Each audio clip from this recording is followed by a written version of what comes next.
Hello, everybody. Hope we're all doing well before the holiday season approaches. This is chapter 13, part 4. It says slavery was sanctioned by the Bible. At least that was a Southern argument for slavery. They thought that it was the God given right of the Southern people to own black people. Imagine that. Uncle Tom's Cabin. This was a book that many high school students, probably your parents' generation or even your grandparents' generation read. It was kind of a standard book for high school students to read, and it was recently pulled off of many school shelves because of the use of the N word or other forms of it, such as the word Negro or other forms of the N word. In a situation where we live in today, with people being sensitive, it's just not a book that people, I guess, felt appropriate enough for kids to read anymore.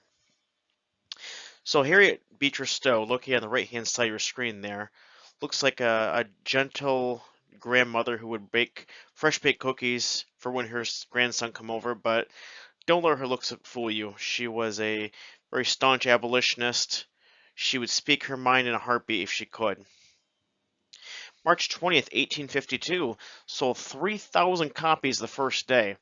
This actually outsold the Bible for a short period of time. Even the Bible, of course, is one of the #1 selling books of all time.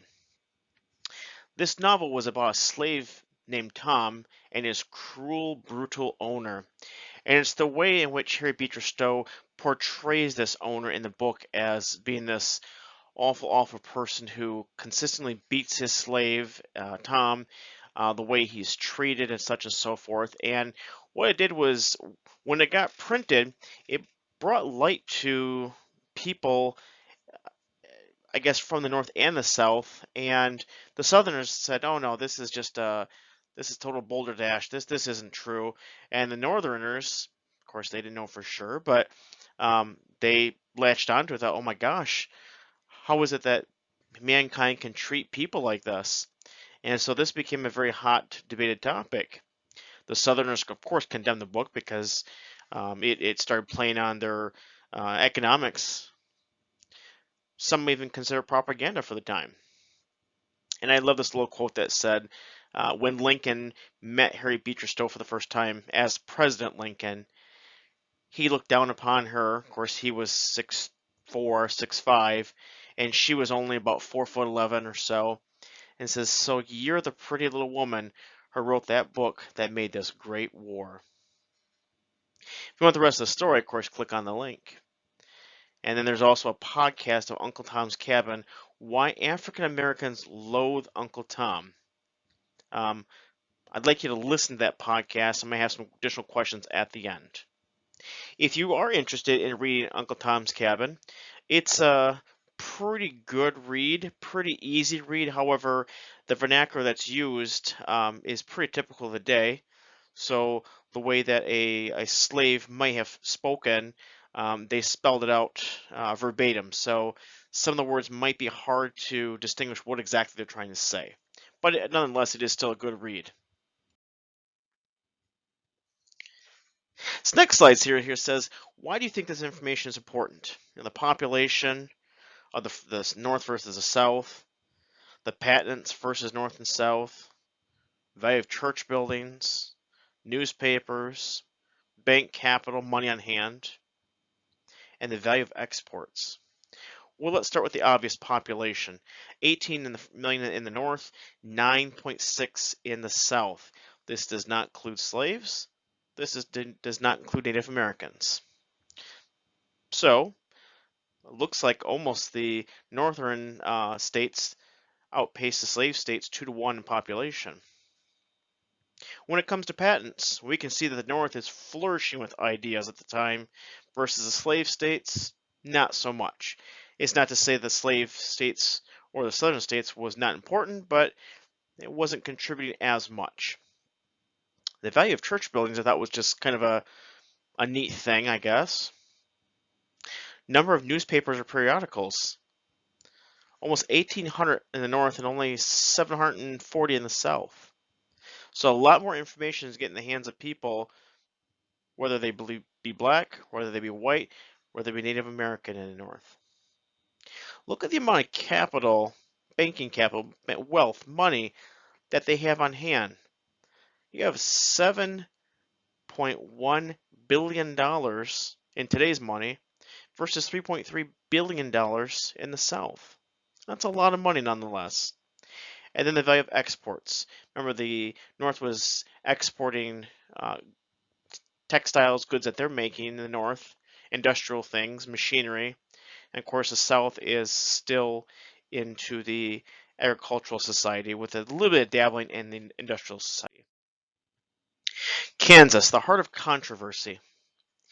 Popular sovereignty was accepted as long as it went our way. Popular sovereignty, of course, is the idea that the people get to vote on whether the states are admitted will be admitted as a slave state or as a free state. Northerners and Southerners alike thought that's a wonderful idea, and of course they cheered and rooted for which one they wanted to go. And so if if a state went to a slave state, of course the Northerners would be upset, the Southerners would be happy. That's why I say it's accepted as long as it goes your way. The election of 1852. The Whigs said slavery? What slavery? They denied the whole issue. They didn't really want to deal with it. They kind of ignored the problem and instead decided to focus their attention on the nation's infrastructure, most certainly with the idea of canals and road systems. Sectional issues would tear the Whig Party apart and left little chance of winning an election. Therefore, Franklin Pierce, a Democrat, won all but 4 states in the Electoral College votes. Why? Well, mostly because he was a staunch supporter of the fugitive state law. Northerners like that, and the Southerners like that. Why did the Southerners like that? Well, of course, you could return slaves back to where they were. Northerners, well, you have some Northerners that it was okay that black people were there, but they didn't like the fact that people are on the run. It wasn't that they couldn't trust the slaves, it's just it made them feel uneasy when you see them going from house to house during the Underground Railroad system, and you're just not sure what they're up to. So it's not that we can't trust them, it's just we're unsure of it at the time. The Kansas-Nebraska Act of 1854. In the map you see a black bolded line that's excuse me, north of Oklahoma. That was my crude crude drawing of trying to draw a line that's 36 degrees and 30 degrees latitude longitude wise. But that line would differentiate between anything south of that line would be slave, anything north of that would be a free state. Well, there was a man by the name of Senator Stephen Douglas that had a large wealth of properties in the Chicago area, and his plan was to build a railroad that went all the way from the East Coast all the way to the West Coast. And where is he going to put the main hub where they all kind of interconnect? Of course, Chicago. Why Chicago? Because he owns real estate. If you own real estate there and you bring the people there, well, the value of his real estate goes up. Sounds like corruption to me.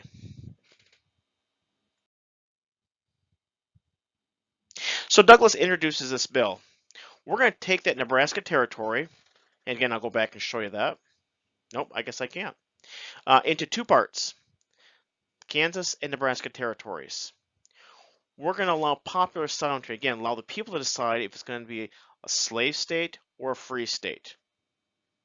What might be the result of a bill such as this? Give you a chance to think about that for a second.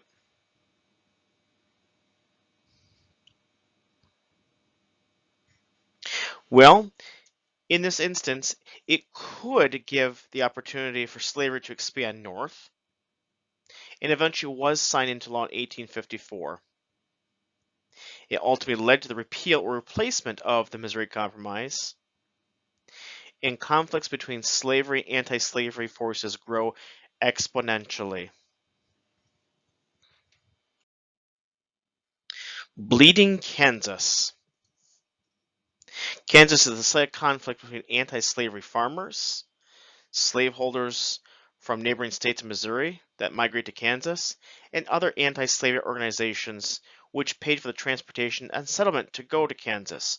Remember, it's the citizens of that territory to decide whether they're going to be free or they're going to be a slave state. Well, originally, you would leave it up to just the people who were living there in the first place, which would be mostly farmers. What do farmers want? Farmers might want slaves. Or maybe they don't want slaves. Maybe they just want to be left alone. So slaveholders from neighboring states decided, if we're going to have this territory on our side, let's move north to this area. Let's establish ourselves as a community. Let's make our presence known so we can vote in this state. And then we can have a large say-so on whether this state becomes a slave state or not. Well, the anti-slavery people caught on to that and said, okay, well, to counter that, we're going to send people from the East Coast to this area, have them establish housing and communities. So now we got large fluctuations of people who support it and large fluctuations who don't support slavery, trying to move in on this one territory. And the reason it's called Bleeding Kansas is because eventually battles broke out between the people. When you have large concentrations of people who have beliefs in one thing and beliefs in another, you're going to have disputes, you're going to have fighting, you're going to break out in little wars. This battle did not last just on the field, so to speak. It also bled into the Congress and Senate, in which both parties were accusing each other of wrongdoings.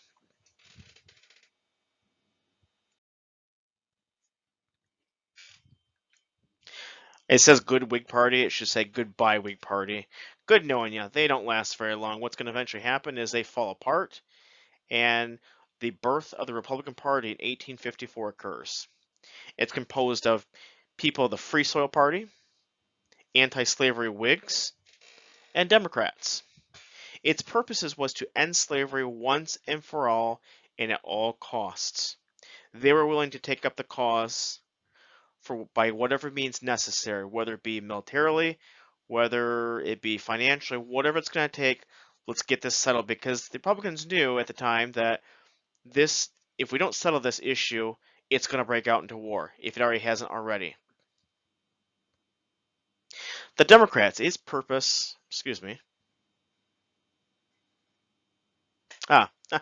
first order of business was to repeal the Kansas-Nebraska Act and the Fugitive Slave Act. Remember old George Washington, when he gave his farewell address to all the fine people of this great nation? He said political parties will be the demise of this nation. And so what happens? The breakup of political parties also become responsible for the breakup of the Union. When there's a division in Congress, there's a division in the nation. We can see that today. There is huge divide between Republicans and Democrats. And we can see what that does even to the common man. If you go to a big gathering of people, whether it's for dinner or whatever it is, and when they start talking about politics, it can get heated. So when you're enjoying your turkey dinner this Thanksgiving, do not bring up politics as a topic of choice. Talk about something else that might be more pleasing than politics. But remember, political parties are going to be the demise of this country. Back then, as it is today, as it will be in the future. The 1856 election, the Republicans nominate a guy by the name of John Fremont. He runs on the basis of no expansion of slavery, free homesteads, meaning if you want to settle out here, you can have free to little no-cost land. And he was pro-business protective tariff, which simply just means that businesses should pay a tax, but it shouldn't be a huge tax, because you're a business owner, you're trying to make it, you're trying to keep things going. We're not going to tax you that hard. And we can see that in even today's Republicans, where especially Donald Trump, he tried to bring businesses back to America. And the reason they fled in the first place was because, number one, labor was too expensive. Number two, congressional leaders got involved and made all these requirements for factories, and also the tariffs that they place on their products. So if you're a business owner, say like GM, and somebody comes in and says, okay, you can continue building cars, but you're going to have to install these smokestacks to reduce the pollution that goes out in the air. And those smokestacks cost, I'm just going to throw a number, $1 billion. Okay, well, you can either invest $1 billion in that building, or you can say, no, I'm not going to do that. It's cheaper for me to close this place down, build a whole new factory in Canada, Mexico, China, wherever it might be, and start over. Because you're going to start with you're first going to start with the smokestacks at $1 billion, and then you're going to place other restrictions and other restrictions, and it's just going to get harder and harder for me to do business. So forget it. Well, James Buchanan of Pennsylvania becomes the next president of the United States in 1856. He wins the majority of the popular and electoral college votes. He's a big proponent of popular sovereignty. And this election seals the deal for slavery, or at least so he thinks.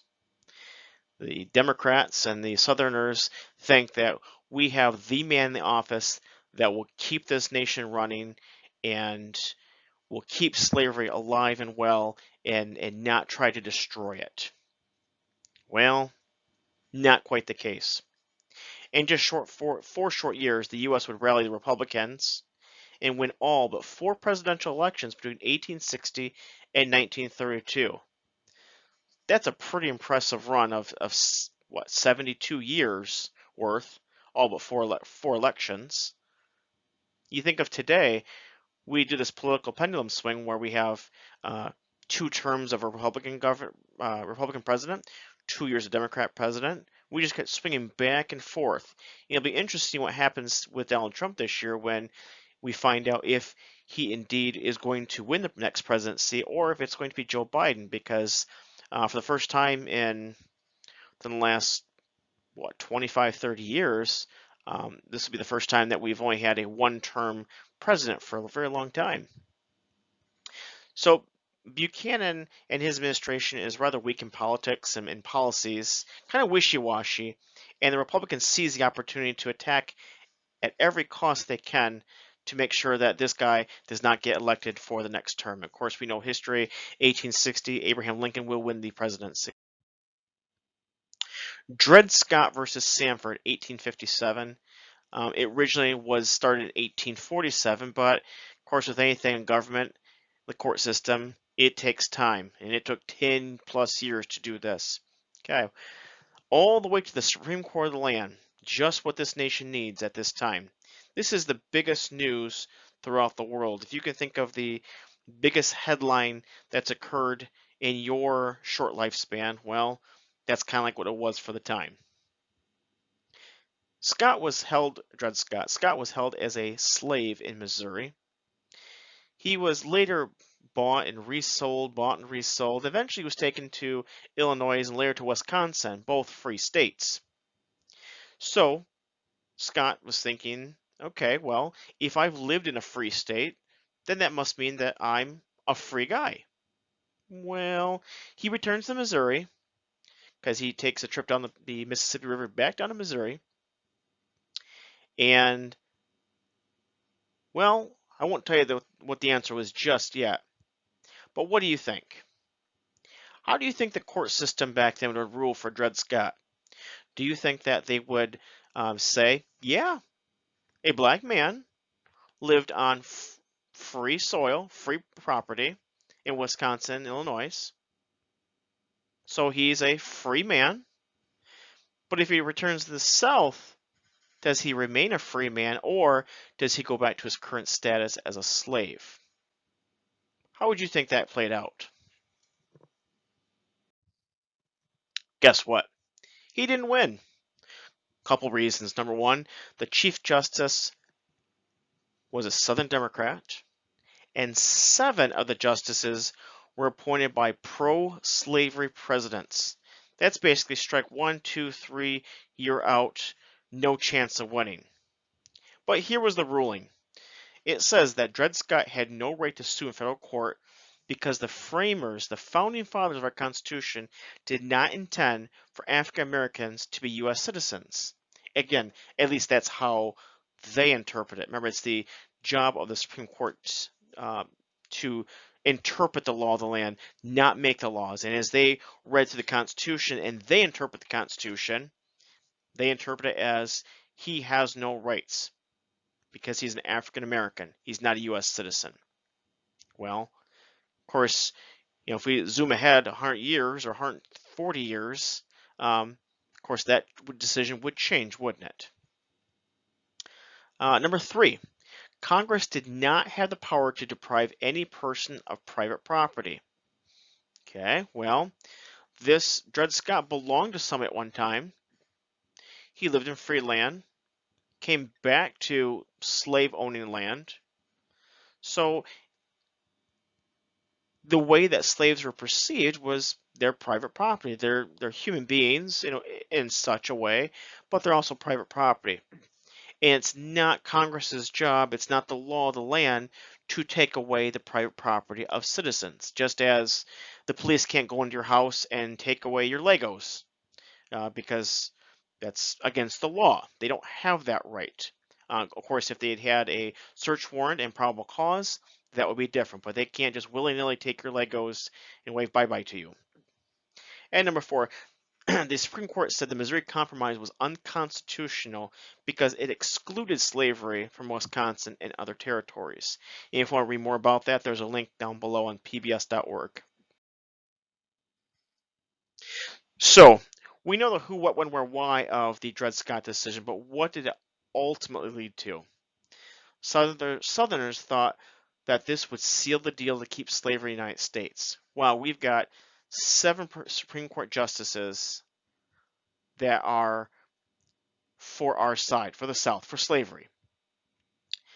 Northerners grew suspicious of a slave power conspiracy. They thought that Dred Scott case was secretly planned by the South as an act of power, as a way to keep slavery going. And it forced thousands of Democrats to support and vote Republican for the next election cycle. So again, Southerners thought they got the good end of the deal. Northerners, it just enraged them, make them more angry. And I love our little picture there to the right. Be excellent to each other and party on, dudes, right? And I had to search very far for this photo. It's a very rare photo, but I want you to look at it. It says, a rare photo of Abraham Lincoln with his iPhone that he won by sharing a post on Facebook. How amazing is that Abe Lincoln had an iPhone and shared it on Facebook? That's amazing. But please don't say this was Photoshop, because, guys, there was no Photoshop back then. So, can't buy that. The Lincoln-Douglas debate. Very few pictures exist of Abraham Lincoln without a beard, so this guy on the left-hand side is Abraham Lincoln. The one on the right, he's the gentle giant or the little giant, Douglas. There are a series of 7 debates, and this is for the seat of the Illinois State Senator. Douglas was thought to be the champion that could hold the nation together and was a champion for popular sovereignty. Not so much. Lincoln, a former Whig, was a trial lawyer, and he was also a former Illinois legislator. Lincoln really was a great oratorio, great speaker. In one of his quotes here, it says, "If slavery is not wrong, nothing is wrong." He would say things that not only could you put in quotations, but would also make you think. If slavery is not wrong, nothing is wrong. And it led people to stop and think about and go, man, this guy has something. He might be right. So I pulled out some quick quotes here from Lincoln. Again, I thought these were some things that would lead us to go, oh wow, he was a brilliant man, very smart person, very good speaker. This government cannot endure permanently half slave and half free. Well, how true is that? That you could not continue that. Folks are usually about as happy as they make their minds up to be. America will never be destroyed from the outside. If we falter and lose our freedoms, it will be because we destroyed ourselves. And that should actually, we destroyed ourselves within. And that's almost what's happening today in the United States is I don't know so much think it's a fear of getting bombed by Russia or bombed by China. I think it's the sheer idea that our nation is going to implode from the inside. If you look at things that are happening in the United States, we look at our congressional leaders who behave rather childishly, I think, in some respects, and we see all these protests, riots, all these things going on. We are destroying ourselves within. And the very thing that we've been warned about in history, yet we don't tend to reflect back on history very often when it comes to those things. Those who deny freedom to others deserve it not for themselves. Another famous one he used during his House Divided speech. Whenever I hear anyone arguing for slavery, I feel a strong impulse to see it tried on him personally. That's, I think, another powerful quote, thinking that, oh, if it's so great, well, why don't you try it for a while? Why don't you be a slave and see how you like it? And so it wasn't really um, it's not meant sarcastically, but I think it's meant as a way to make you think about it in a rational way. And the last one, you can fool some of the people all the time, and all the people some of the time, but you cannot fool all of the people all the time. How true is that? Next, we have the Freeport Doctrine. And again, if you look in your books, that is on page. I'm looking.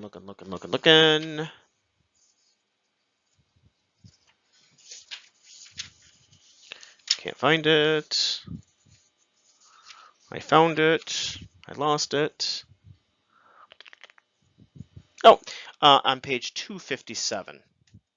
So I put a little dialogue together between Abraham Lincoln and Douglas. Abe, hey Douglas, how about you reconcile popular sovereignty with the Dred Scott decision? Douglas, oh, slavery can't exist if the locals don't pass slave laws to maintain it. Abe, smiling, you just ruined your support for Southerners. You're going down, bro. Douglas, face palms. I've alienated my own party. What do I do? Abe, just concede to me and we will be well together. Does that make any sense? No? Go to page 257 and read what the Freeport Doctrine really is about. So your assignment is this. I want you to go back to the Dred Scott decision, which can be found on page 255 and 256. I want you to think about what I've said about the Dred Scott decision, the Supreme Court members, and just like in that previous slide where we had a little dialogue between those two people, well, I want you to create a dialogue that happens between Dred Scott and the Supreme Court members. That dialogue should contain at least a minimum of each party, each side, so to speak, speaking at least 7 times to each other. So Dred Scott says 7 things, Supreme Court says 7 things. Okay, so you're creating a dialogue of what that would have looked like had you been a court reporter in the courthouse at that time. Next up, in our next series is going to be John Brown's raid on Harper's Ferry. And just a little side note, this is not Mr. Melville. This is actually John Brown. I was at a staff meeting about a month ago, and I showed some of my teacher friends this, and they goes, "Oh my gosh, that's Mr. Melville." I said, "No, it's not. It's really John Brown." So